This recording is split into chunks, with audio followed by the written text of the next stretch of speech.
जाति विशेष के आंकड़ों को बढ़ाकर दिखाया गया है और बिहार की ऐसे ही कई अन्य ऐसी छोटी जातियां हैं जिनके आंकड़ों को कम कर दिखाकर राजनीतिक लाभ उठाने का प्रयास किया गया। पासवान जाति की ही अगर आप बात करें, इसकी आबादी को कमतर कर दिखाने का प्रयास राजनीतिक लाभ लेने की दृष्टि से ही किया गया है। दोबारा से ये जातीय जनगणना होनी चाहिए क्योंकि इसमें पहली बात तो पारदर्शिता नहीं बरती गई।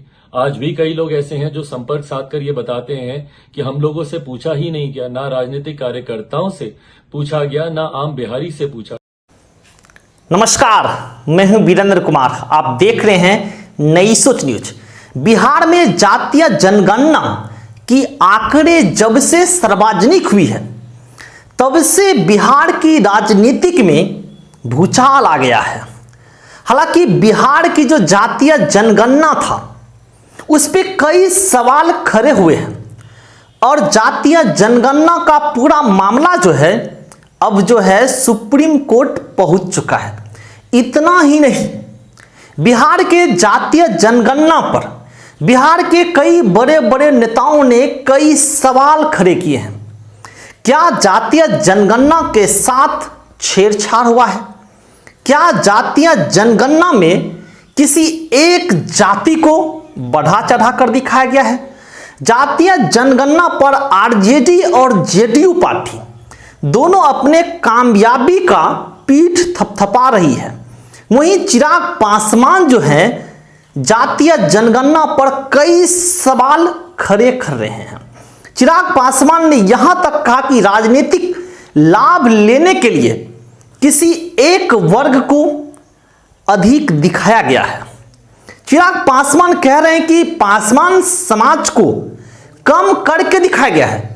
चलिए सुनते हैं क्या कह रहे हैं चिराग पासवान जातीय जनगणना पर। सरकार द्वारा जातीय जनगणना के आंकड़े जिस तरीके से सार्वजनिक किए गए हैं, ये बिहार सरकार की राजनीतिक महत्वाकांक्षाओं को दर्शाता है। इसमें जिस तरीके से जाति विशेष के आंकड़ों को बढ़ाकर दिखाया गया है और बिहार की ऐसे ही कई अन्य ऐसी छोटी जातियां हैं जिनके आंकड़ों को कम कर दिखाकर राजनीतिक लाभ उठाने का प्रयास किया गया।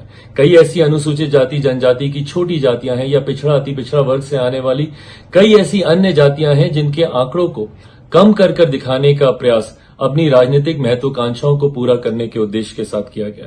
पासवान जाति की ही अगर आप बात करें, इसकी आबादी को कमतर कर दिखाने का प्रयास राजनीतिक लाभ लेने की दृष्टि से ही किया गया है।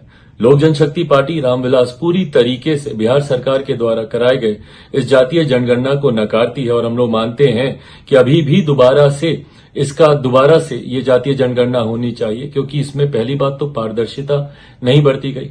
आज भी कई लोग ऐसे हैं जो संपर्क साध कर ये बताते हैं कि हम लोगों से पूछा ही नहीं गया, ना राजनीतिक कार्यकर्ताओं से पूछा गया, ना आम बिहारी से पूछा गया। तो ये दर्शाता है कि इसमें पारदर्शिता नहीं है और कहीं ना कहीं इसका उद्देश्य मौजूदा बिहार की महागठबंधन सरकार राजनीतिक लाभ की दृष्टि से करना चाहती है। ऐसे में हम लोग चाहते हैं कि पुनः जातीय जनगणना हो और पूरी पारदर्शिता के साथ हो। इस प्रोसेस की जानकारी सबको हो ताकि सही जानकारी आबादी से, हर जाति की आबादी से जुड़ी हुई सही जानकारी जनता